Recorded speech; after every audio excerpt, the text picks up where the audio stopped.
Lillah wa syukru lillah wa la hawla wa la quwwata illa billah. Segala puji bagi Allah, segala syukur untuk Allah, dan tiada kekuatan, tiada daya melainkan dengan bantuan Allah Azza wa Jalla.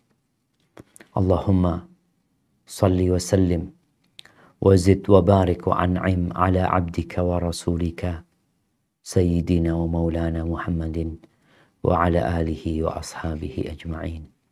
Ya Allah, semoga salawat dan salam, berkah dan nikmat senantiasa Engkau curahkan untuk hamba kekasih-Mu, untuk baginda Nabi kita Muhammad alaihi salatu wassalam, untuk keluarga beliau, untuk istri-istri beliau, untuk putra-putri beliau, dan untuk seluruh sahabat Nabi. Semoga Allah meridhai kita bersama mereka. Amma ba'd, ahibati fillah, semoga Allah Azza wa Jal mengajarkan kepada kita ilmu yang bermanfaat.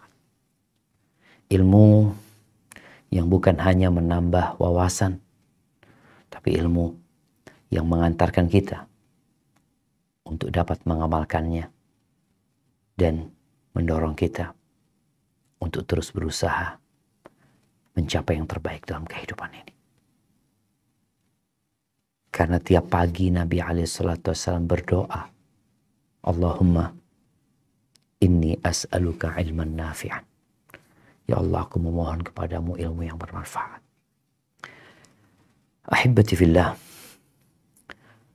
apakah nama kita ada di neraka atau tidak? Ketahuilah bahwa setiap manusia itu mempunyai dua tempat. Satu di surga, satu di neraka. Surga Allah itu luas, cukup untuk seluruh penduduk bumi. Bahkan lebih dari itu. Jadi kalau semua penduduk bumi ini dimasukkan ke surga Allah Azza wa Jalla, cukup. Dan tempat mereka ada. Berbeda dari kalau kita mau beli rumah di sebuah sebuah perumahan mewah yang indah. Kadang-kala kita punya duit, kita ke sana, tapi mereka mengatakan sudah sold out, udah nggak ada, udah habis. Itu terjadi di muka bumi. Tapi untuk surga Allah Azza wa Jalla enggak. Sehingga setiap manusia punya kesempatan yang sama untuk masuk surga Allah. Sebaliknya, neraka juga seperti itu. Neraka ini cukup untuk seluruh umat manusia plus bangsa jin. Kelak pada hari kiamat ketika orang-orang dimasukkan ke neraka, Allah Azza wa Jalla bertanya kepada neraka, Halim tada'ti, apakah engkau sudah penuh? Apa kata neraka? Hal mim mazid. Apakah masih ada tambahan? Na'udzubillah minan nar. Bicara setiap manusia sudah punya tempat di neraka dan surga. Dan kita sedang berbincang bagaimana supaya bagian kita di neraka itu nggak jadi milik kita. Kita dihapuskan.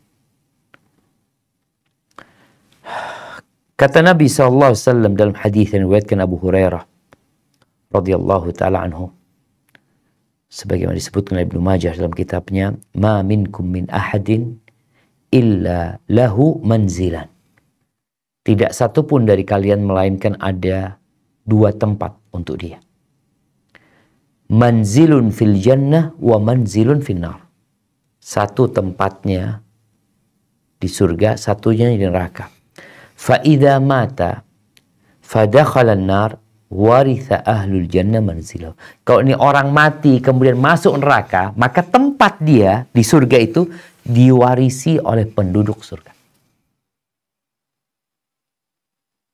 Artinya bagaimana penduduk surga itu semakin luas tempat mereka ketika nih orang-orang pada masuk neraka. Allahumma inna nas'aluka al-jannah wa na'udzubika minan nar. Dan Allah berfirman, ulaika humul warithun. Orang-orang beriman itu adalah orang-orang yang akan mewarisi. Mewarisi apa mereka? Tempat-tempat penghuni neraka yang ditinggal di surga. Oleh karena itu dalam sebuah hadis Abu Sa'id Al-Khudri radhiyallahu anhu yang diriwayatkan Imam Ahmad ya, ketika Nabi SAW menyaksikan jenazah, kemudian beliau memberikan nasihat kepada para sahabatnya saat itu, di antara yang beliau sampaikan, kalau yang meninggal ini adalah orang beriman dan lulus dalam menjawab pertanyaan Munkar dan Nakir, apa yang akan Allah berikan kepada dia di kuburan sana? Thumma yuftahu lahu babun ilan nar. Dibukakan di kuburnya itu pintu menuju ke neraka. Ada pintu. Dibukakan dan dia melihat neraka. Fayaqulu hadza kana manziluka. Ini seharusnya menjadi tempatmu. Ini tempatmu.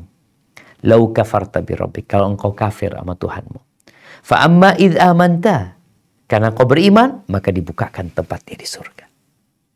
Bagaimana dia di kuburnya melihat tempatnya di surga. Disebutkan dalam hadis Abu Sa'id ini, fayuridu ayyan haba ilaih. Dia kepingin bangkit untuk masuk ke sana. Tapi dikatakan uskun. Tunggu kok. Tenang aja di sini, belum waktunya ke sana. Lalu kuburannya diluaskan sepanjang dia memandang. Kalau orang itu nggak lulus menjawab pertanyaan malaikat Munkar dan Nakir, maka akan dibukakan thumma yuftah lahu baba ilal jannah. Dibukakan pintu ke surga. Nih surga. Tunjukkan nama dia. Gimana dia melihat indahnya surga. Lalu dikatakan kepada dia, hadza manziluka law amanta bi rabbik. Ini tempatmu sebenarnya. Ini yang kau lihat ini tempatmu. Kalau engkau beriman. Tapi karena engkau kafir, maka Allah telah membuatkan bagimu tempat. Dibukakan pintu neraka. Dikatakan ini tempatmu di neraka. Kemudian orang ini disiksa dengan siksaan yang menyakitkan. Dipukul kepalanya dengan mitrak yang membuat kepalanya hancur berkeping-keping. Dengan palu ya Pak ya. Ahibati fillah. 50.000 tahun yang lalu. Sebelum penciptaan langit dan bumi. Allah sudah catat. Siapa di antara kita yang menjadi penghuni neraka dan siapa di antara kita yang menjadi penghuni surga. Terus apa yang harus kita lakukan? Ya kita berusaha. Kita berupaya agar kita tidak menjadi penghuni neraka. Inilah kenapa kita kajian hari ini. Ramadan menjadi kesempatan orang-orang untuk dibebaskan dari api neraka. Karena Allah Jalla Jalaluhu di bulan Ramadan ini memberikan kasih sayang dan ampunan yang berlebih dibandingkan di waktu-waktu lain. Sampai kata Nabi SAW, Inna lillahi ta'ala utaqa fi kulli yaumin wa laylah. Sesungguhnya Allah memiliki hamba-hamba yang divonis bebas dari api neraka. Divonis bebas. Seakan dicoret namanya, engkau bebas dari api neraka. Berarti kemana? Ya udah. Tempatnya di surga Allah Azza wa Jalla. Itu setiap malam dan siang. Artinya seorang muslim berupaya siang dan malam untuk menjadi orang-orang yang dibebaskan dari api neraka. Kemudian di hadis riwayat Ahmad, Nabi SAW mengatakan, Inna lillahi azza wa jalla inda kulli fitrin utaqa. Sesungguhnya Allah azza wa jalla memiliki orang-orang yang dibebaskan dari api neraka pada setiap waktu berbuka. Ini kesempatan kalau bicara waktu mau berbuka, di saat manusia fokus memikirkan makanan, mau makan apa, mau ini dan itu yang terkadang di hadapannya tersuguhkan beraneka ragam menu. Sehingga dia lupa untuk meminta kepada Allah agar dijadikan orang-orang yang tadi divonis bebas dari api neraka. Ahibati fillah. Sebagian kita nggak pernah mikirin neraka. Resiko masuk neraka itu hampir tidak pernah disebutkan oleh para pengusaha, Orang kalau mau bisnis itu, dia akan berbicara tentang profit, keuntungan, dan kerugian. Resiko-resiko yang memungkinkan usaha mereka gagal, mereka juga paparkan. Sehingga mereka berada di atas informasi yang jelas. Tapi neraka hampir tidak pernah diflorkan di meja rapat. Nggak pernah dalam pikiran gimana kalau bisnis kita menyeret kita ke neraka. Ya kan urusan dunia ini akan berakhir.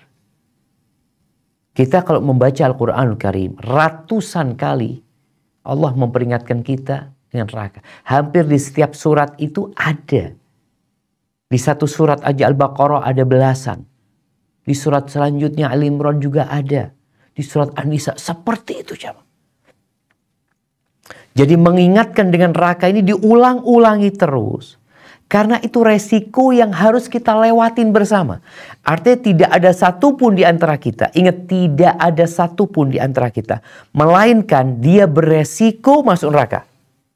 Kenapa? Karena semuanya sebelum ke surga harus lewat neraka.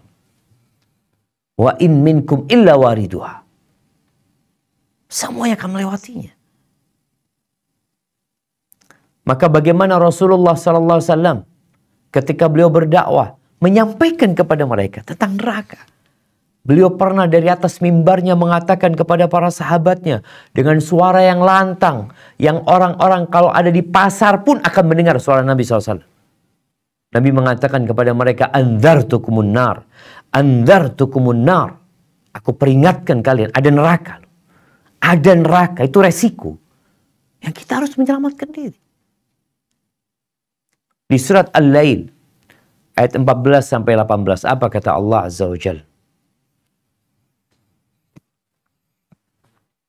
Nah, tafadhal di surat Al-Lail ayat 14 sampai 18. A'udzu billahi minasy syaithanir rajim. فأنذرتكم نارا تلظى لا يصلاها إلا الأشقى الذي كذب وتولى وسيجنبها الأتقى الذي يؤتي ماله يتزكى. Yang artinya, maka kami peringatkan kamu dengan neraka yang menyala-nyala. Tidak ada yang masuk ke dalamnya kecuali orang yang paling celaka, yang mendustakan kebenaran dan berpaling dari iman.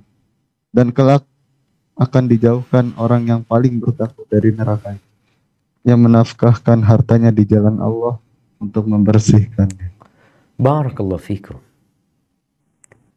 Ahibati fillah, kalau ada pendaftaran kerja dengan gaji yang selangit, dengan kerjaan yang ringan, ditambah lagi kita akan diselamatkan dari berbagai bencana, dikasih fasilitas, jaminan, tentunya tempat kerja itu akan ramai didatangin oleh orang-orang. Di bulan Ramadan ini, pintu-pintu surga dibuka, pintu-pintu neraka ditutup. Ada orang-orang yang divonis bebas dari neraka. Apakah kita tidak tertarik, jemaah, untuk mendaftarkan diri menjadi penghuni surga dan diselamatkan dari api neraka? Kalau tema kita 20 sebab, ya wallahu a'lam bishawab, mungkin ada lebih dari itu. Kita akan kaji beberapanya, semoga kita dapat menyelesaikan ke-20 sebab ini. Yang pertama adalah ikhlas. Kenapa kita bicara sebab ini? Karena tadi kita tahu di bulan Ramadan ini, tiap pagi dan petang ada orang-orang divonis bebas dari api neraka. Apa yang dikerjakan mereka sehingga mereka divonis bebas dari api neraka, dihapuskan namanya dari neraka? Apa yang mereka kerjakan? Kalau kita nggak tahu, ya kita seperti orang yang melihat sebuah bonus yang diberikan, door prize yang diberikan kepada orang-orang, kita cuma nonton doang. Engkau nggak kepingin gitu. Ya kepingin lah. Kalau kepingin ya pelajari gimana mendapatkannya gitu. Gimana mendapatkan hadiah tersebut gitu. Yang pertama adalah ikhlas. Puasanya yang ikhlas. Bukan karena ikut-ikutan. Sholat malamnya yang ikhlas. Bukan karena nggak enak sama kawan. Rasulullah SAW mengatakan, "La yuwafiya 'abdun yawmal qiyamati yaqulu la ilaha illallah yabtaghi biha wajha Allah illa haramallah alaihi nar." Tidaklah seorang hamba pada hari kiamat akan disempurnakan nanti balasan buat dia.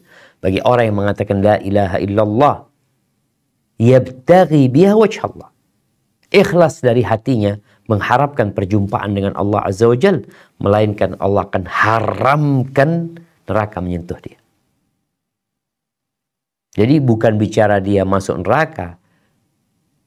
Ketika lewat sirat aja neraka nggak akan nyentuh dia. Ahibati fillah, kita nih sekarang di bulan Ramadan mengamalkan banyak amalan, nggak dapat balasan di dunia. Ya kita rasakan nih umat Islam yang puasa nih. Kadangkala sebagian yang Islam fobia melihat saudaranya puasa, dia akan mengatakan engkau sedang menyiksa dirimu. Makan yang enak, minuman yang enak, kau tinggalkan. Dapat apa engkau? Iya, aku dapat sesuatu yang lebih baik dari dunia dan isinya. Sampaikan. Dan aku diselamatkan dari sesuatu yang menyeramkan dan menakutkan. Maka kalau bicara ikhlas ini, tolong kita berusaha untuk memperbaiki niat kita dalam beribadah. Dan orang yang ikhlas semangat beribadah. Jadi di antara tanda-tanda orang yang ikhlas itu, dia akan bersemangat ibadah dan dia akan suka beribadah tanpa ada yang tahu kecuali Allah. Artinya ketika dia sendirian, ini Ramadan Masya Allah, ngajarkan kepada kita ikhlas. Di dalam kamar kita nggak minum, kita nggak makan. Kita baca Quran, kita berdoa, nggak ada yang lihat. Ini teman-teman yang kos umpamanya, ketika dia masuk kamarnya, kawan-kawannya nggak ada yang lihat. Kau sedang ngapain? Maka berusaha di tempat-tempat engkau sendirian, engkau kenalkan dirimu kepada Allah Azza wa Jal. Semoga dengan itu, engkau divonis bebas dari neraka. Neraka nggak akan menyentuhmu.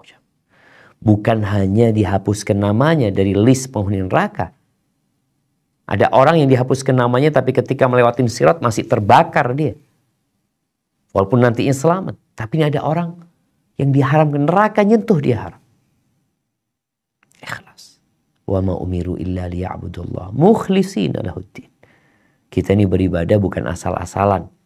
Jangan sampai kita beribadah hanya dapat lapar dan haus. Hanya dapat begadang kemudian ngantuk. Taib. Yang kedua, memperbaiki sholat kita. Usahakan sholat kita berjamaah. Jadi melaksanakan sholat berjamaah dan tidak telat. Dapat takbiratul ihramnya imam. Bukan hanya di bulan Ramadan. Kalau bisa Ramadan 30 hari plus 10 hari di bulan Syawal. Atau kalau kemarin sudah mulai dari 10 hari sebelum Ramadan, Masya Allah. Karena hadisnya berbunyi yang diriwayatkan Imam Tirmidzi, man shalla lillahi arba'ina yawman fi jama'atin yudrikut takbiratal ula kutiba lahu bara'atan. Bara'atun minan nar wa bara'atun min nifaq.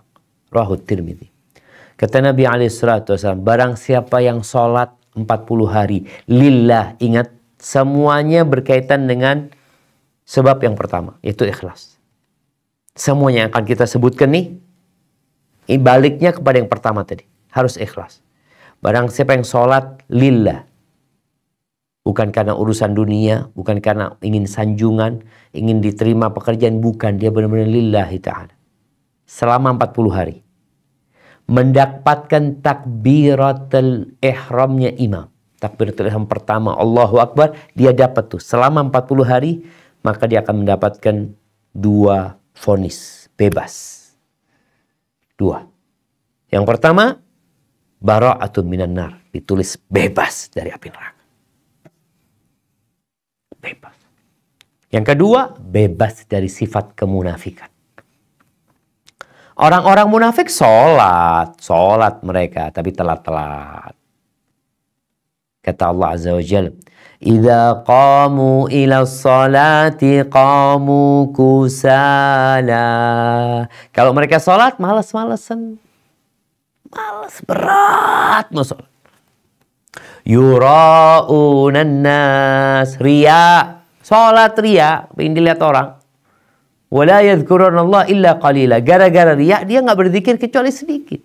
Iya, dia bergerak, ada gerakan yang dilihat oleh masyarakat, tapi dia tidak berzikir kecuali sedikit. Maka ingat, di bulan Ramadan ini usahakan kita menjaga sholat berjamaah kita, khususnya yang laki-laki ya. 5 waktu di masjid dapat takbiratul ihram. Yang ketiga, menjaga 2 sholat.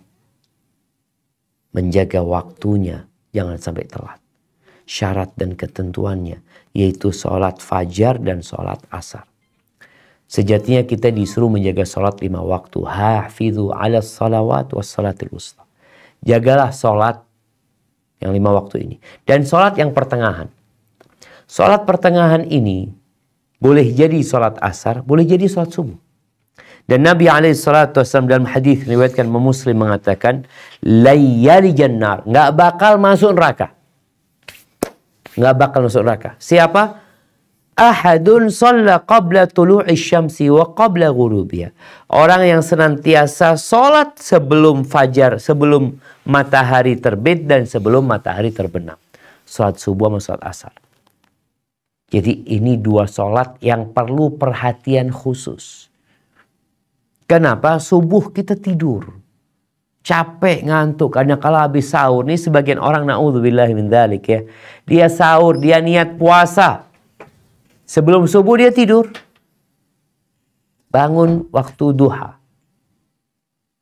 Kapan sholat subuhnya? Tidak akan masuk neraka. Siapa? Yang menjaga sholat subuh dan menjaga sholat asar. Yang keempat, menjaga sholat sunnah 4 rakaat sebelum zuhur dan 4 rakaat setelah zuhur. Apa kata Nabi SAW? Man yuhafidhu ala 4 rakaatin qabla dhuhri wa 4 ba'daha harramahullah ala nar. Barang siapa yang menjaga 4 rakaat sebelum zuhur dan 4 rakaat setelah zuhur, maka Allah haramkan neraka menyentuh dia. Atau dia diharamkan dari terkena neraka. Dan kita niatkan, nih orang perlu niat ketika dia qobliyah zuhur. Dia niatkan qobliyah zuhur, rawatib, dan niat 4 rakaat supaya diselamatkan dari api neraka. Jadi ketika dia sholat dalam hatinya, Allah, aku mau sholat ya Allah, mudah-mudahan diselamatkan dari api neraka nih, 4 rakaat nih. Niatnya rawatib dan niatnya juga supaya diselamatkan dari api neraka. Jadi kalau menjaga yang rawatib 12 rakaat itu kan akan dijanjikan dibangunkan rumah di surga. Kalau ini kita dijanjikan selamat dari api neraka. Karena ada orang mungkin yang punya rumah di surga, tapi dia masuk neraka lebih dahulu. Na'udzubillahi minan nar. Baik, hadis riwayatkan Abu Dawud. Kemudian yang kelima, Ramadan menjadi momentum untuk meneteskan air mata. Momentum untuk bertobat. Memohon ampun kepada Allah, banyak dosa kita jemaah. Dan Allah tahu dengan setiap dosa yang kita lakukan. Pernahkah kita menangis karena takut sama Allah? Kita menangis karena kesedihan sering. Menangis karena gak punya duit. Menangis karena utang. Menangis karena ditinggal mati saudara. Menangis karena banyak urusan dunia yang membuat kita menangis. Tapi pernahkah kita menangis karena takut sama Allah Azza wa Jalla? Kata Nabi SAW dalam hadis yang diriwayatkan Imam Tirmidzi, la yalijun nar rajulun baka min khasyatillah hatta ya'udal labanu fid dhar. Nggak akan masuk neraka. Siapa? Orang yang meneteskan air mata karena takut sama Allah. Bukan karena punya utang. Bukan karena musibah. Tapi karena takut sama Allah Azza wa Jalla. Sampai air susu itu masuk ke tempatnya lagi. Gak mungkin. Taib. Yang keenam. Berjalan. Di jalan Allah Azza wa Jalla. Melangkahkan kaki. Di jalan Allah Azza wa Jalla. Di antaranya adalah memperbanyak langkah ke masjid. Dari Yazid bin Abi Maryam radhiyallahu anhu, dia berkata, lahiqani Abaya bin Rifa'ah bin Rafi' radhiyallahu anhu. Suatu hari aku dikejar sama Rifa'ah, ya Abaya bin Rifa'ah bin Rafi'. Wa ana amshi ilal Jum'ah. Waktu itu aku sedang jalan untuk sholat Jumat, tahu-tahu dia mengejarku sampai berjalan bersamaku. Lalu dia mengatakan, abshir, bergembiralah engkau. Fa inna khutaka hadhihi fi sabilillah. Langkah-langkahmu ini terhitung di jalan Allah. Ini berangkat ke masjid. Sami'tu Aba Abbas yaqul. Aku mendengar Aba Abbas berkata, qala Rasulullah sallallahu alaihi wasallam, man ighbarrat qadamahu fi sabilillah fahuma haramun 'alan nar. Barang siapa yang kedua telapak kakinya berdebu di jalan Allah Azza wa Jalla, maka Allah haramkan kedua kakinya dari neraka. Dan kita tahu azab neraka yang paling ringan itu jamaah, itu diletakkan di dua telapak kaki. Ini yang paling ringan. Rajulun yudha'u jamratani ala qadamai, yang diletakkan dua bara api di dua telapak kakinya. Yaghli minhuma dimagu, yang otaknya mendidih. Bayangin nih orang, kakinya diselamatkan dari neraka, ya sudah aman dia. Dia tidak akan terkena azab yang paling ringan, apalagi azab yang paling berat. Maka ya jangan males lah. Mungkin engkau di luar Ramadan, ada orang-orang yang masih sholat di rumah, ya. Mendengar azan ya tetap sholat di rumah. Nih di bulan Ramadan, engkau kalau dengar azan, tinggalkan rumahmu, tinggalkan pekerjaanmu, tinggalkan kantormu. Terus kemana? Langkahkan kakimu ke rumah Allah Azza wa Jalla. Usahakan jalan kaki. Ada sebagian yang selalu naik motor, naik mobil. Kalau jauh oke lah. Tapi kalau nggak terlalu jauh, jalan kaki. Sehingga kedua kakimu itu akan diselamatkan dari api neraka. Dan di sini orang ketika berangkat ke masjid, ya, kemudian dia merasakan langkah kakinya ini. Dia sadar dia sedang melangkah di jalan Allah dan semoga Allah menyelamatkan kakinya dari api neraka. Menjadikan dia semangat. Ini sebagian kita kan gak semangat ketika dengar azan, ya Allah azan. Bayangin ketika dengar ya Allah azan, bismillah. Kenapa? Aku kepingin kakiku diselamatkan dari api neraka. Yang ketujuh, berakhlak mulia. Ingat, Ramadan ini madrasah untuk merubah karakter buruk kita. Yang suka marah, yang temperamental, yang suka memaki. Ya, ada. Maka di bulan Ramadan, tahan dirimu. Insya Allah kalau engkau bisa menahan emosimu 1 bulan nih, selesai itu engkau lulus. Engkau akan jarang-jarang marah, kalaupun marah akan terkontrol. Orang yang paling sempurna imannya, bukan yang paling banyak sholatnya.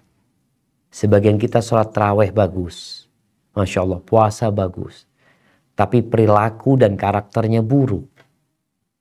Nabi SAW mengatakan, akmalul mu'minina imanan ahsanuhum khuluqan. Orang mukmin yang paling sempurna keimanannya adalah yang paling baik akhlak, paling baik karakternya. Maka jadilah engkau mereka. Berkaitan dengan vonis bebas dari neraka, dihapuskan namanya dari penghuni neraka. Rasulullah SAW mengatakan dalam hadis yang diriwayatkan Al-Hakim, "Man kana hayyinan layyinan qariban harramahullah 'alan nar." Barang siapa yang orangnya enak, mudah orangnya bergaul, lembut, dekat sama orang, humble dia bergaul, Allah haramkan dia dari neraka. Di riwayat lain Nabi SAW mengatakan, kalian mau nggak aku kasih tahu? Man tahrumu 'alan nar wa ma tahrumu 'alaihin nar. Kalian mau tahu nggak aku kasih tahu orang yang diharamkan masuk neraka, yang neraka diharamkan menyentuh orang itu juga. Siapa? Kullu hayyinin qaribin sahl. Orang tadi yang humble jamaah, orang yang nggak kaku ya. Jual beli pun dia baik. Kan ada orang yang kalau jual beli, Allah, pelit banget ya. Ditawar nggak dikasih. Ada orang juga yang kalau nawar, janganlah. Jadi orang yang nyaman sama orang lain. Orang lain juga nyaman sama kita. Sampai orang itu mengatakan, ya Allah, kalau ana mau amalah sama fulan, zen, Masya Allah fulan itu. Fulan orangnya kalau nawar dengan tawaran yang masuk akal ya. Juga kita ngomong, anak kalau beli sama fulan, Masya Allah. Fulan tuh nggak banyak ngomong ya. Kita nawar ini gitu. Anak tahu keuntungan dia sedikit, tapi dia kasihkan, Masya Allah. Maka jadilah orang yang seperti itu. Dan kau bisa praktekkan di bulan Ramadan ini gitu. Untuk menjadi orang yang tidak pemarah, yang nyaman sama orang lain. Yang kalau pulang, ini ada ayah, ada suami. Kalau pulang ke rumah, anaknya semua nunggu. Anaknya gembira dengan kedatangan ayahnya. Pulang bawa hadiah, pulang dicium anak-anaknya, ngobrol sama mereka. Tapi ada orang tua yang kalau pulang, rumah jadi mendung. Bahkan gelap gulita. Karena dia tahu ayahnya kalau datang akan marah-marah. Dan itu bukan sifat penghuni surga. Taib yang ke-8, yang punya anak perempuan. Yang punya adik-adik perempuan. Yang mungkin merasa terbebani dengan mereka. Ini kesempatan engkau untuk menghapus namamu dari neraka. Untuk menyelamatkan dirimu dari api neraka. Apa kata Nabi SAW? Laisa ahadun min ummati ya'ulu thalatha banatin. Au thalatha akhawatin. Fayuhsinu ilayhinna. Illa kunna lahu sitran minan nar. Tidak ada satupun dari umatku yang dia merawat, mendidik, membiayai 3 anak perempuan atau 3 saudari perempuan. Lalu dia berbuat baik sama mereka. Melainkan perempuan-perempuan itu akan menjadi perisai yang menyelamatkan dia dari api neraka. Nggak akan disentuh neraka. Ketika dia melewatin sirat, neraka itu jamaah bergejolak. Ada pengait-pengait ya, yang mengait orang sehingga masuk neraka. Dengan tadi dia berbuat baik kepada perempuan-perempuan itu, dia akan diselamatkan dari api neraka. Di riwayat dikatakan, fasabara alaihinna wa at'amahunna wa saqahunna wa kasahunna min jidatih. Tuh anak-anak perempuan itu dia sabar mendidik mereka. Ini beda sama anak laki. Walaupun sekarang kadang-kala orang tua sudah nggak lagi mikirkan itu. Beda sama anak laki. Apa perbedaannya? Anak perempuan ini kalau udah menikah, dia dibawa suaminya. Hidup sama suaminya. Surga dan nerakanya adalah suaminya. Sehingga seakan-akan orang tua ini, aku dapat apa didik anak perempuan gitu loh. Udah besar, udah gede, udah bekerja, punya penghasilan, dibawa sama suaminya. Kalau anak laki kan enggak. Disinilah ternyata ada balasan khusus buat yang merawat anak-anak perempuan. Dengan apa? Kunna lahu hijaban minan nar yaumal qiyamah. Mereka akan jadi penyelamatmu dari api neraka pada hari kiamat. Rawahu Ahmad. Kemudian ahibati fillah. Yang ke-9 dan selanjutnya ini. Ada amalan-amalan. Bukan ada amalannya. Ada sebuah amalan yang itu akan membebaskan kita dari api neraka. Amalan itu adalah membebaskan budak. Engkau bebaskan budak di masa perbudakan itu. Engkau beli budak, engkau bebaskan. Maka dengan setiap organ di tubuhmu itu, engkau juga akan dibebaskan dari api neraka. Tangannya engkau bebaskan, tangannya pun akan dibebaskan dari api neraka. Karena memang membebaskan budak ini kadang-kala ada yang separuh, jemaah. Membebaskan separuh, separuhnya dia suruh bayar sendiri. Tapi ada yang full. Maka ketika dia membebaskan full, maka dengan jari-jarinya, dengan jari-jari budak itu, jari-jari dia akan diselamatkan dari api neraka. Dibebaskan dari api neraka. Dengan kedua mata budak itu, kedua matanya akan dibebaskan dari api neraka. Cuma sekarang ini udah nggak ada budak. Artinya kita kalau punya duit mau beli budak di mana kemudian kita bebaskan? Nggak ada sekarang. Tapi ternyata Nabi SAW mengajarkan kepada kita amalan-amalan pengganti. Artinya kalau kita mengamalkan hal itu, kita seperti membebaskan budak. Sehingga insya Allah kita dapat bagian tuh. Karena kalau membebaskan budak itu pahalanya akan dibebaskan dari api neraka. Maka kalau kita mengamalkan amalan ini seperti membebaskan budak, berarti insya Allah kita dibebaskan dari api neraka. Yang pertama apa? Yang ke-9. Kita ini masuk, anak hitung ke yang ke-9 ya. Duduk berzikir setelah sholat fajar sampai matahari terbit. Jadi kadang-kadang kita tanya kapan waktunya zikir pagi itu sampai matahari terbit. Atau zikir ba'da asar sampai matahari terbenam. Jadi ada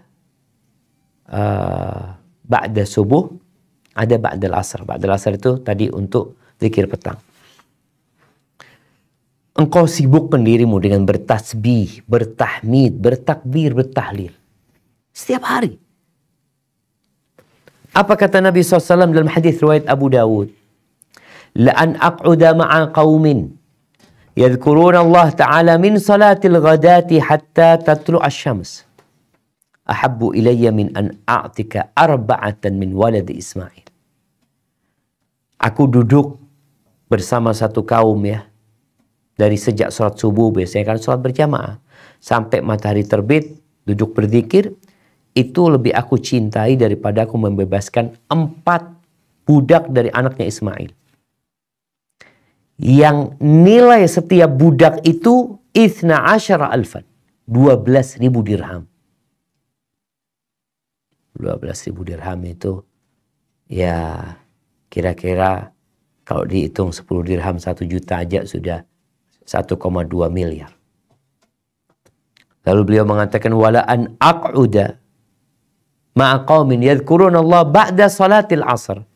Begitu pula sebaliknya aku duduk berzikir setelah asar sampai matahari terbenam, itu lebih aku cintai daripada membebaskan 4 budak. Maka berusahalah kita untuk memperbanyak zikir. Ba'da subuh jangan tidur. Ya gimana kita mau zikir? Mau dapat membebaskan 4 budak tadi yang nilai satu orangnya 1,2 miliar kalau kita, atau lebih dari itu sebenarnya jemaah. Kalau kita tidur habis subuh. Maka manfaatkan waktu ba'da subuh ini, apalagi di bulan Ramadan. Habis sholat subuh kita duduk, berzikir, sampai matahari terbit. Habis asar juga. Habis sholat asar, zikir, duduk. Kalau mungkin ada kerjaan, ya udahlah. Ba'dal asar sama maghrib ini, jangan sampai sia-sia. Ada yang ngabuburit, cari malam, ada yang ngobrol, ada yang kegiatan-kegiatan kurang bermanfaat. Tolong manfaatkan Ramadan nih. Habis asar, mau zikir. Sampai waktunya cukup panjang jemaah. Kadang-kadang kan ada orang yang berzikir sebentar. Anak berzikir berapa kali. Ini enggak. Ini sampai matahari terbenam. Artinya waktunya memang bermanfaat sekali. Kemudian yang ke-10. Berzikir setelah sholat subuh. Selain tadi zikir umum ya. Nabi SAW menyebutkan man qala dubura salatil fajri wa huwa thani rijlahu qabla an yatakallam. Barang siapa yang berkata selesai sholat subuh dalam kondisi duduk dia, duduk yang ya tawarruk dia ya, masih dia menekuk kakinya sebelum dia berbicara. Sebelum ngomong, dia sudah mengatakan La ilaha illallah wahdahu la syarika lahu lahul mulku wa lahul hamdu yuhyi wa yumit biyadihil khair wa huwa ala kulli syai'in qadir. Dia baca 10 kali. Kataballahu lahu bi kulli wahidatin minhunna hasanah. Dengan setiap ucapan dia akan ditulis 1 kebaikan. Dihapuskan 1 dosa. Diangkat 1 derajat. Wa kana lahu bi kulli wahidatin qalaha itqu raqabah. Dengan setiap bacaan dia baca 10 kali. Dengan setiap bacaan dia akan mendapatkan balasan seperti membebaskan seorang budak. Wa kana yaumuhu dzalika fi hirzin min kulli makruh. Hari itu akan dijaga dari berbagai petaka. Wa hurisa minasy syaitan. Dan dia terjaga dari syaitan. Wa lam yanbugh li dzambin an yudrikahu fi dzalika illa syirk billah. Dan dia insyaallah akan dijaga dari amalannya, akan dijaga dari yang membatalkan amalan kecuali kalau dia melakukan kesyirikan. Rawahun Nasa'i. Yang ke-11, takbir 100 kali sebelum matahari terbit. Kata Nabi SAW, man qala subhanallah mi'ata marrah. Barang siapa yang mengatakan subhanallah 100 kali sebelum matahari terbit dan sebelum matahari terbenam, itu lebih mulia buat dia daripada 100 onta yang dia korbankan. Allahu Akbar jemaah. Amalan ringan. Ringan sekali. Tapi didawamkan. Artinya bukan hari ini doang. Enggak, kita jaga sepanjang hidup kita. Sebelum matahari terbit, sebelum matahari terbenam, baca subhanallah 100 kali. Dan barang siapa yang mengatakan alhamdulillah mi'ata marrah, yang mengatakan alhamdulillah 100 kali sebelum matahari terbit dan sebelum matahari terbenam, kana afdal lahu min mi'ati farasin yuhmal alaih. Lebih baik daripada dia sedekah 100 kuda. Yang mengatakan alhamdulillah. 100 kuda yang udah siap untuk dibawa perang. Wa man qala Allahu akbar mi'ata marrah. Barang siapa yang mengatakan Allahu akbar 100 kali. Ingat waktunya sebelum matahari terbit dan sebelum matahari terbenam. Artinya ternyata waktu ba'da subuh sampai matahari terbit, waktu ba'dal asr sampai matahari terbenam, ini prime time jemaah. Waktu yang spesial banget. Maka usahakan kita kalau memang ada pekerjaan, tetap lisannya berzikir. Teman-teman yang harus berangkat kerja, Ustaz, Anda gimana mau duduk di masjid? Anda nggak bisa tuh yang duduk di masjid. Anda berangkat kerja, tafadhal. Tapi zikirnya kau lakukan. Teman-teman yang pulang kerja habis asar, ya mau gimana kita? Ya udah kau pulang perjalanan, zikirnya dijaga. 100 kali mengatakan Allahu Akbar. Kata Nabi SAW, kana afdal min itqi mi'ati raqabah. Itu lebih baik daripada dia membebaskan 100 budak. Dan kita tahu fadilah membebaskan budak.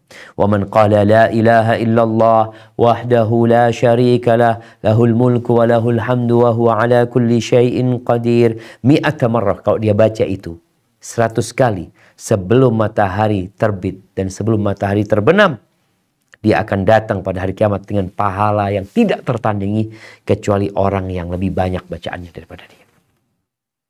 Rawahun Nasa'i. Maka tolong dibaca. Ini zikir pagi dan petang itu sebelum matahari terbit dan sebelum matahari terbenam. Kemudian yang ke-12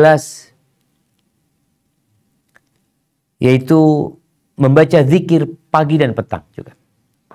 Di mana Nabi SAW mengatakan, man qala Allahumma inni ushiduka wa ushidu malaikataka wa hamalata arshika wa ashhadu man fis samawati wa man fil ard annaka antallah la ilaha illa anta wahdaka la syarika lak wa anna Muhammadan abduka wa rasuluk, man qalaha marratan a'taqallah thuluthahu minan nar.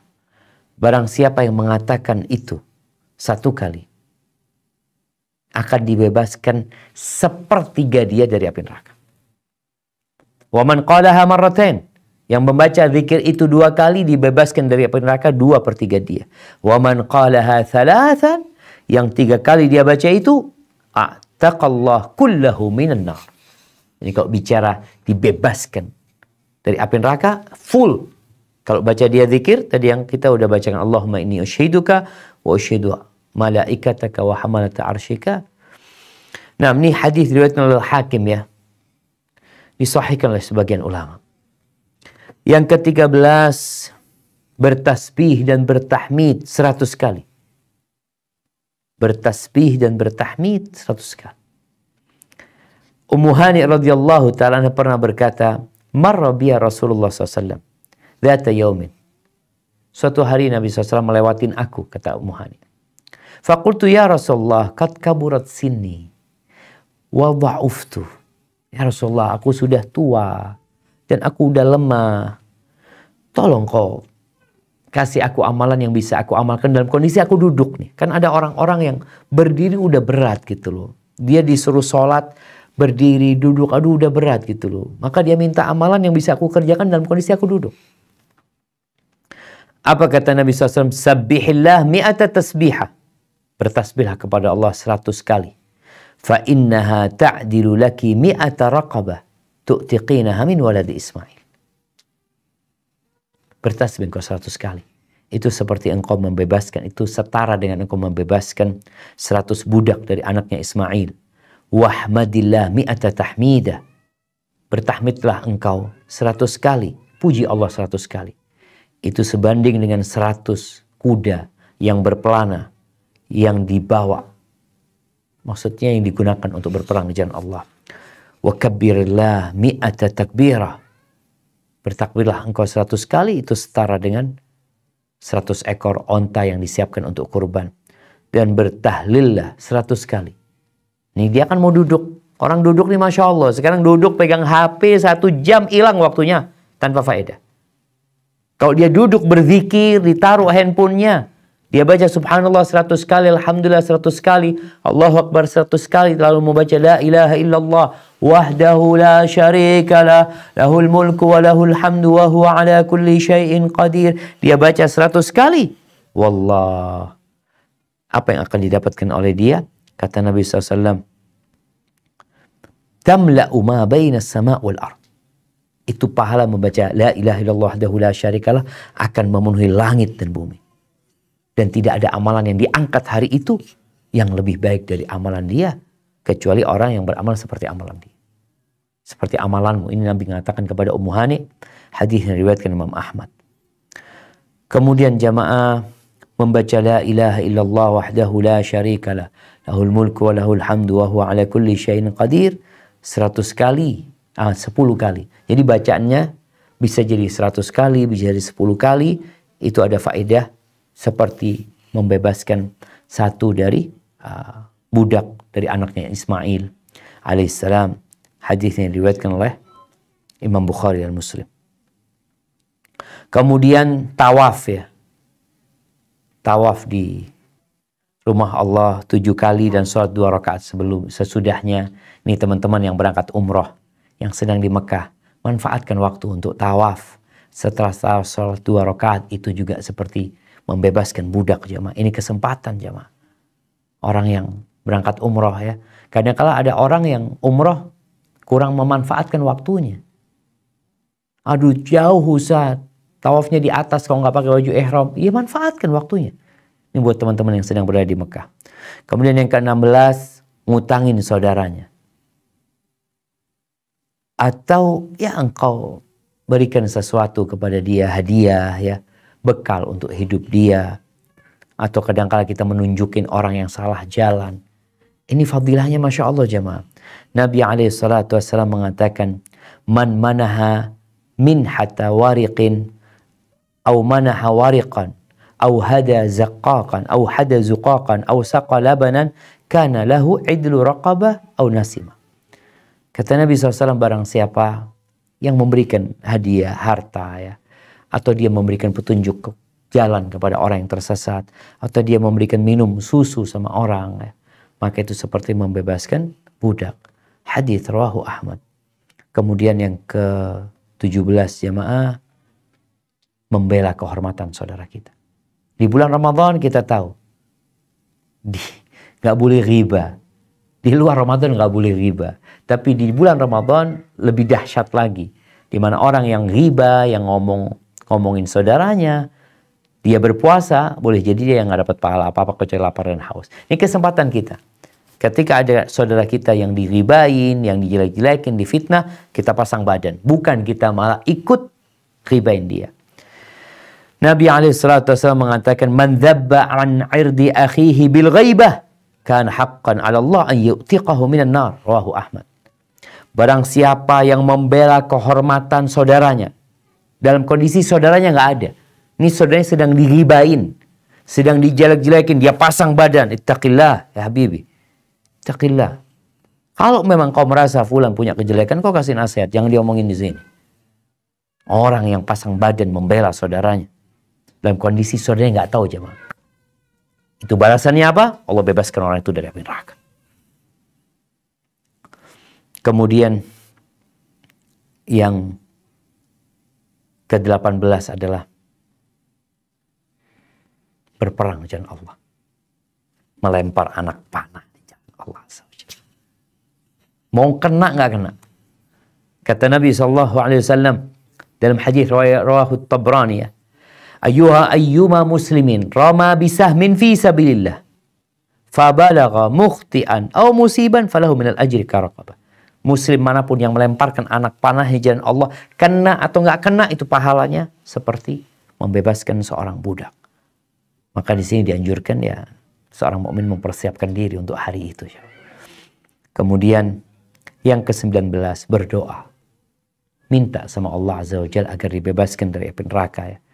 Di mana Nabi SAW bersabda dalam hadis riwayat Ahmad, "Ma sa'ala rajulun muslimun Allah al-jannah thalathan illa qalatil jannah." Tidaklah seorang muslim berdoa memohon kepada Allah surga 3 kali dia mintanya, kecuali surga akan mengatakan, "Allahumma adkhilhul jannah." Ya Allah, masukkan dia ke dalam surga. Walastajara rajulun muslimun minan nar, dan tidak ada seorang yang minta diselamatkan dari api neraka 3 kali dia memintanya, illa qalatin nar, melainkan neraka akan berkata, "Allahumma ajirhu minni." Ya Allah, selamatkan dia dari aku. Rawahu Ahmad. Jadi ahibati fillah, kita perlu berdoa minta sama Allah Azza wa Jalla. Mungkin kita banyak mendengar doa, "Allahumma a'tiq riqabana minan nar, wa a'tiq riqaba abaina minan nar, wa auladina, wa dhurriyyatina, wa azwajina." Ya Allah, bebaskan kami, orang tua kami, saudara kami dari api neraka dengan doa Allahumma a'tiq riqabana minan nar. Nggak apa-apa doa dengan doa itu. Namun sebenarnya Nabi SAW tidak pernah menggunakan lafaz itu untuk berdoa agar diselamatkan dari api neraka. Beliau mengatakan seperti yang tadi kita baca, Allah memiliki orang-orang yang dibebaskan dari api neraka. Lillahi utaqa. Tapi kalau berdoa, Allahumma atiq raqabati minan nar, bebaskan aku dari api neraka, itu nggak pernah, atau ana boleh katakan sepanjang yang ana tahu, Nabi SAW atau tidak ada hadis yang menyebutkan Nabi berdoa dengan doa itu. Karena kadang-kala orang menganggap doa ini doa dari Nabi SAW, kita minta, boleh doa dengan doa itu. Kalau kita melihat doa yang diajarkan Nabi SAW, yang dicontohkan Nabi, yang disebutkan dalam Al-Quran Karim itu adalah waqina adzaban nar. Waqina adzaban nar. Selamatkan kami dari azab neraka. Rabbana atina fid dunya hasanah wa fil akhirati hasanah wa qina adzaban nar. Selamatkan kami dari api neraka. Jaga kami dari neraka. Jadi itu yang pertama. Yang kedua, doa yang dibaca Nabi SAW yang disebutkan dalam Al-Quran, doanya orang-orang soleh. Mereka berdoa, Rabbana srif anna azab jahannam. Ya Allah, palingkan dari kami azab neraka jahannam. Palingkan dari kami. Itu yang disebutkan. Kemudian yang kita baca setiap sholat, ya, yang dianjurkan membacanya di penghujung setiap sholat, Allahumma inni a'udzubika min azabil qabri wa min azabi jahannam. Jadi minta perlindungan dari azab kubur, wa min azabi, minta a'udzubika minan nar, a'udzubika min azabi jahannam. Kemudian yang di hadis barusan dikatakan ajirhu minan nar, ajirhu minni, dia Allahumma ajirni minan nar. Jadi wallahu a'lam bishawab. Doa-doa yang tadi disebutkan itu sepertinya lebih harus sering kita baca daripada Allahumma atiq riqabana minan nar. Walaupun boleh baca doa itu boleh, jemaah. Tapi jangan sampai doa itu kita menisbatkan Nabi baca. Enggak, Nabi enggak baca doa itu. Lafadznya enggak seperti itu yang dibaca Nabi SAW. Yang dibaca Nabi SAW tadi, waqina adzaban nar. Kemudian, Rabbana srif anna adzab jahannam. Allahumma inni a'udzubika min adzab jahannam. Atau minan nar. Allahumma ajirni minan nar, ya. Atau doa-doa yang lain. Jadi sebenarnya bicara doa itu bebas. Selama maknanya baik, minta sama Allah. Cuma doa Nabi itu, wallahu alam, ana lihat lebih tepat ya, karena boleh jadi ada orang nih yang divonis bebas dari api neraka, tapi ketika melewati sirat, dia itu memang nggak masuk neraka, nggak jatuh, tapi dia boleh jadi terbakar. Karena masih ada orang-orang yang kondisi yang selamat melewati sirat itu ada dua, najin musallam, yang selamat tidak tersentuh neraka sama sekali, tidak tersentuh. Tapi ada yang selamat tapi masih tersentuh neraka. Jadi doa-doa yang diajarkan Nabi SAW itu sepertinya lebih menyelamatkan kita, sama sekali tidak tersentuh api neraka. Tapi ingat, boleh berdoa dengan Allahumma atiq riqabana minan nar. Kita minta sama Allah Azza wa Jal agar Allah menyelamatkan, membebaskan kita dari api neraka. Tapi doa Rabbana atina fid dunya hasanah wa fil akhirati hasanah wa qina adzaban nar. Isrif anna adzab jahannam, itu harus lebih sering kita baca. Kemudian yang ke-20 jamaah, memperbaiki puasa kita. Puasa ini kata Nabi SAW, as-saum junnah. As-saum junnah, puasa itu perisai. Yastajinnu bihal abdu minan nar. Yang hamba itu menyelamatkan dirinya dari api neraka.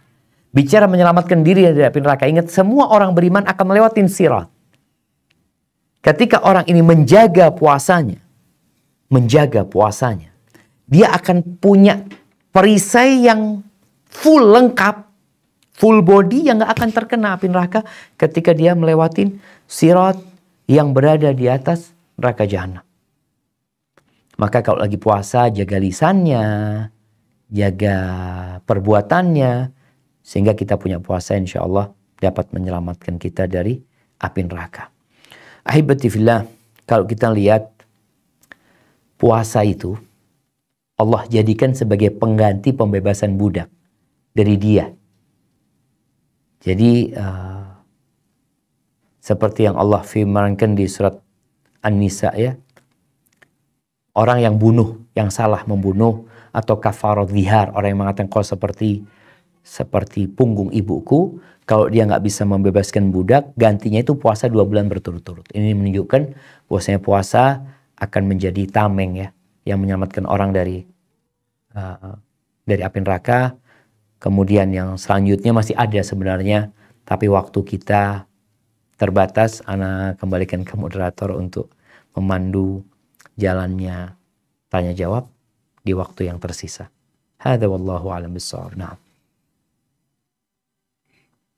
Insyaallah. Jazakumullahu khairan wa barakallahu fikum. Kami sampaikan pada Ustaz Dr. Syafiq Riza Basalamah LCMA Hafizahullah Ta'ala atas materi yang telah disampaikan. Semoga dapat bermanfaat bagi kita semua dan dapat kita amalkan ilmu yang kita dapat dari Ustaz Dr. Syafiq Riza Basalamah pada pagi hari ini, dan dapat bermanfaat bagi kita di dunia dan di akhirat kelak.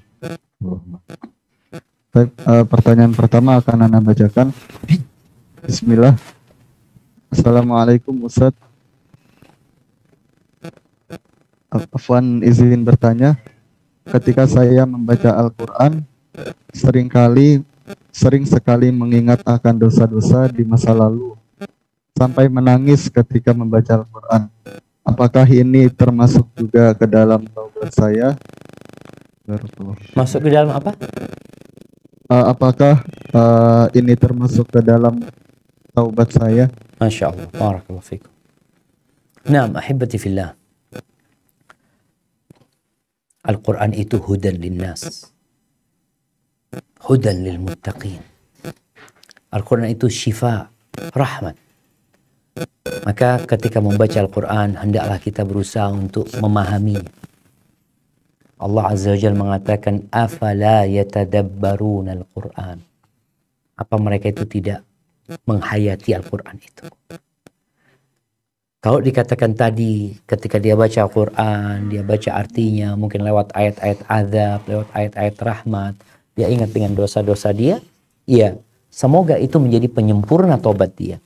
Sejatinya syarat diterimanya tobat itu adalah menyesali, meninggalkan, bertekad untuk tidak ngulangin.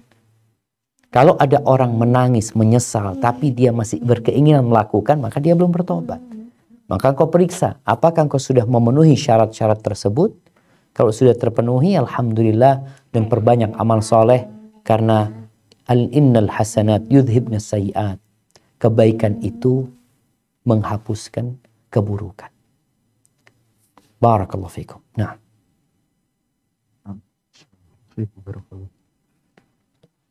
Baik, kemudian kami panggil untuk selanjutnya pada Al-Ukh Maryam Jasmine.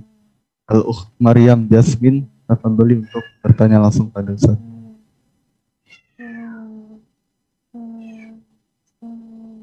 Assalamualaikum warahmatullahi wabarakatuh. Waalaikumsalam warahmatullahi wabarakatuh. Nah. Ustadz mau tanya bagaimana cara menghadirkan diri secara utuh dalam sholat agar kita menemukan rasa dalam sholat sehingga kita bisa memenuhi hak-haknya Allah. Karena kadang tanpa sepenuhnya kita menghadirkan hati itu menghadap Allah, mungkin karena ada pikiran-pikiran yang tiba-tiba merasukin. Begitu aja Ustaz. Assalamualaikum warahmatullahi wabarakatuh. Masya Allah, barakallahu fikum. Nah, ahibati fillah. Bicara sholat ini sesuatu yang tiap hari kita kerjakan. Berulang kali kita melakukannya. Menjadi rutinitas. Padahal itu ibadah yang paling dicintai Allah SWT. Namun karena menjadi rutinitas, kadangkala udah nggak ada rasanya gitu. Bagaimana sekarang agar sholat kita diterima sama Allah Azza wa Jalla? Karena orang tidak akan mendapatkan pahala dari sholatnya, balasan dari sholatnya, kecuali yang akal dia ada bersama dia gitu. Dia hadir di sana. Kalau cara menghadirkan diri kita dalam sholat kita, ada yang urusan dengan eksternal, ada yang internal. Kalau internal tentunya mempersiapkan hati kita. Hati kita sudah dipersiapkan dengan cara kita menghadirkan kebesaran Allah Azza wa Jalla. Allah Azza wa Jalla maha baik. Allah maha segalanya. Allah maha mengetahui dengan diri kita. Ketika kita menghadirkan hal itu diri kita, insya Allah dari sejak kita Allahu Akbar, kita mulai itu akan merenungkan apa yang kita baca. Kemudian usahakan diri kita tidak sedang tersibukkan dengan sesuatu. Oleh karena itu kenapa Nabi SAW mengarahkan orang itu kalau sedang dia kebelet gitu ya, ingin ke belakang, agar dia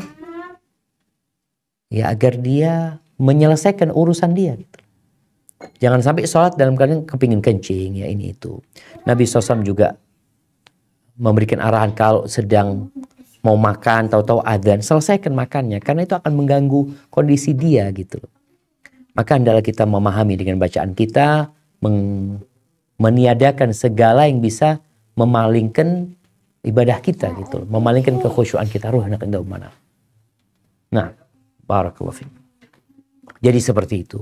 Kemudian kita perlu jamaah, ketika mau masuk sholat itu memang sudah tidak memikirkan apa-apa. Dimulai dengan qobliyah ya.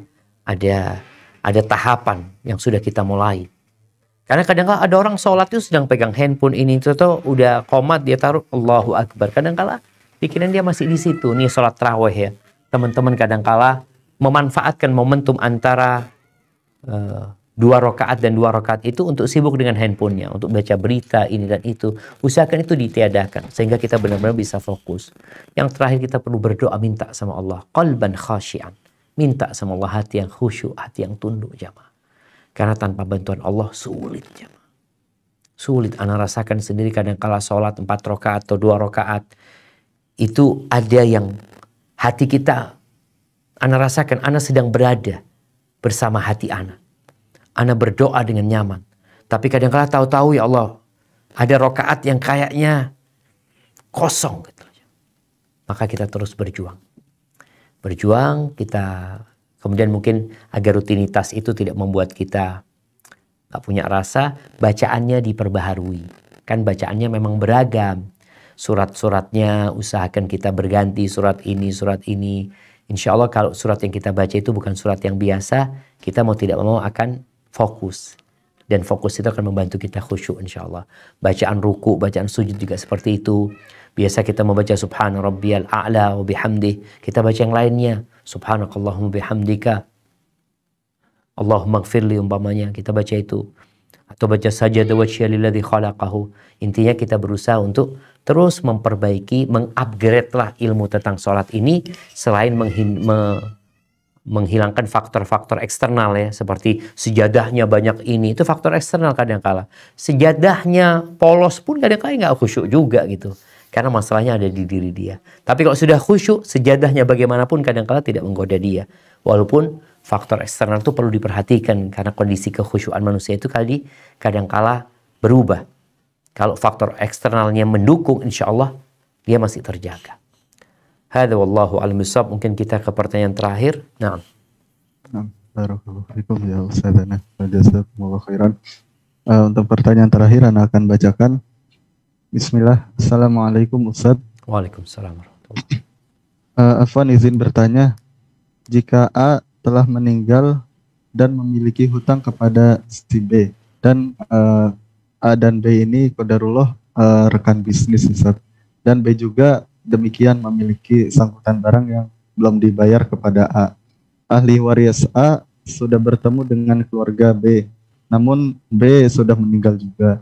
Lalu dari pihak B, pihak keluarga B mengikhlaskan hutang tersebut karena sama-sama tidak mengetahui pasti nominalnya. Bagaimana hukumnya Ustaz? Dan apakah sudah tidak ada hisab untuk si A dan si B ini di akhirat kelak? Nah, ahibati fillah, apabila orang itu meninggal dunia, pemilik uang meninggal dunia, sehingga hartanya jadi milik ahli waris. Orang-orang yang utang sama si A, itu hartanya pun jadi milik ahli waris. Apabila ahli waris mengikhlaskan, maka alhamdulillah, insya Allah nggak ada masalah gitu loh. Jadi boleh jadi kita berkaitan dengan utang itu, kita membayar utang tersebut, atau kita minta diikhlaskan. Siapa yang dapat mengikhlaskan? Yang punya kuasa atas harta tersebut, yaitu ahli warisnya. Kalau kita ke ahli warisnya, ada salah satu yang nggak ridho, kalau aku nggak mengikhlaskan gitu loh. Ya sudah, berarti kita harus bayar. Tinggal utangnya diperkirakan, kalau utangnya anggap 1 juta. Ada 5 ahli warisnya. Yang 4 ini mengikhlaskan. Ya sudah, bagian yang orang 4 ini nggak perlu dibayarin. Tapi yang 1 yang nggak ikhlas itu yang perlu dibayarin. Dan jangan bermudah-mudahan masalah utang jamaah. Ingat, orang yang mati syahid, yang berperang di jalan Allah, yang dia 3 kali, kalau dihitung dia berperang 3 kali, mati 3 kali, punya utang, nggak masuk surga. Sampai utangnya diselesaikan. Para ulama menyebutkan sebenarnya ini bukan hanya hutang, tapi semua yang berurusan sama orang lain, yang mendolimin orang lain, baik berkaitan dengan harta, berkaitan dengan fisik atau apapun, itu urusannya nanti tetap akan bersama orang yang didolimin. Artinya pahala dia mati syahid tidak menghapuskan dosa-dosa itu yang berkaitan dengan manusia. Maka tolong jaga diri kita di bulan Ramadan ini. Kita fokus beribadah kepada Allah, kita jaga jangan sampai menyakitin orang lain, jangan sampai berbuat dosa sama orang-orang yang kelak puasa kita akan diambil sama mereka nanti pada hari kiamat. Kita yang capek, kita yang lelah, tahu-tahu pada hari kiamat bangkrut. karena kita banyak menyakitin orang. Hadza wallahu a'lam bishawab. Itu yang dapat Anda sampaikan, kurang lebihnya mohon maaf ya. Waktunya memang nggak bisa panjang-panjang karena ada kegiatan lain yang harus diselesaikan.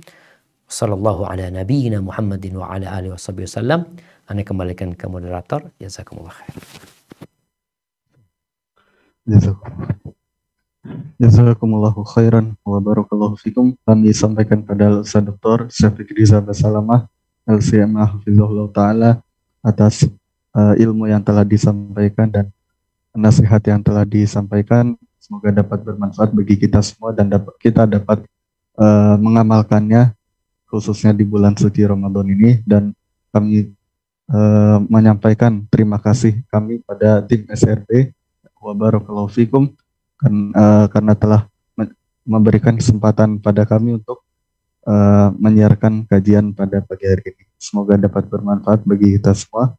Dan kami mohon maaf pada semua partisipan Zoom yang tidak kami bacakan pertanyaannya atau pada saat resen tidak kami panggil namanya karena terbatasan waktu yang kita punya pada pagi hari ini. Taib, sekian kajian yang dapat disiarkan pada pagi hari ini. Kurang lebihnya Ana mohon maaf, kami mohon maaf. Ana sebagai host mengundurkan diri. Semoga Allah memberikan pada kita keistiqomahan di bulan suci Ramadan ini dan setelah bulan suci Ramadan ini, dan Allah jadikan kita hamba-hambanya yang bertakwa. Allah jadikan atau Allah beri predikat pada kita hamba yang bertakwa setelah keluar dari atau setelah melewati bulan suci Ramadan ini.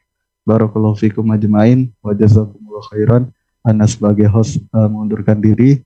Marilah kita tutup dengan doa kafaratul majlis. Subhanakallahumma bihamdik asyhadu an la ilaha illa anta astaghfiruka wa atubu ilaik. Wassalamualaikum warahmatullahi wabarakatuh.